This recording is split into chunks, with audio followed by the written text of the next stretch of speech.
Good day! Ngayon nga po ibigay po natin ang magiging game schedule nga sa April 1, 2025 sa PBL All Filipino Conference 2025 Semifinals game. At syempre ibibigay din po natin saan ba magaganap o saan ang venue at syempre sa mga baguhan sa aking channel at page saan nga ba ito mapapanood. Kaya before that guys, please naman huwag niyong kalimutan mag-like, comment, subscribe and pa-hit the notification bell para lagi po kayong updated sa mga bonggang video about sa volleyball dito sa Pilipinas. Please pa-subscribe naman for more valuable updates at mag 100,000 subscribers na po tayo.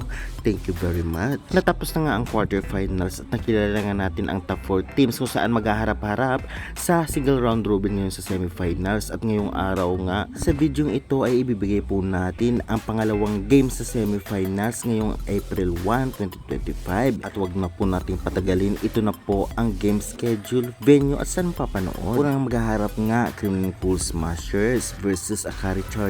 4 PM ang venue nito ay sa Pearl Sports Arena. At ang second game naman po, syempre walang iba, Petrogas Angels versus Chocomucho Flying Titans.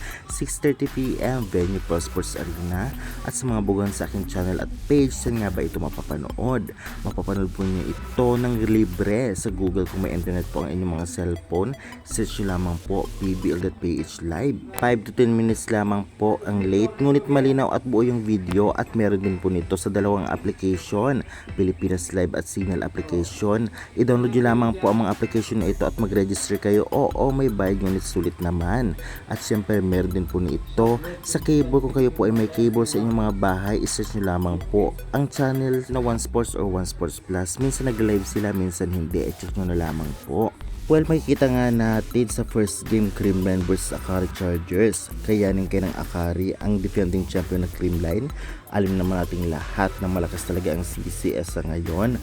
Ngunit may laban na ang Akari ngayon dahil nakapunta nga sila ng semifinals at maraming pinagdaanan. Kaya good luck na lamang sa first game sa pagitan ng Creamline versus Akari. Samantalang susunod naman ito ng Chocomucho versus Petrogas. Masasabi ko ay talagang alam naman natin ang Petrogas ngayon ay talagang lumakas talaga, na masasabi nga natin hindi basta-basta ang galawan nila ngayon, lalong-lalo sina Brooke Van Sickle at Myla Pablo. Samantalang sa Chocomucho naman si Rondina, Molde at Tubino. Kaya dapat pagalingan ang balasa ng players para naman makamit nila ang inaasam-asam na panalo. At ating matitignan kung kakayanin nga ba ng Chocomucho ngayon ang Petrogas Angels. Kaya good luck na lamang to both teams. Kaabang-abang din kung sino-sino nga bang first 6 ang gagamitin ng every team at kung babaguhin ba nila ang kanilang first 6 ng unang game sa semis o hindi na.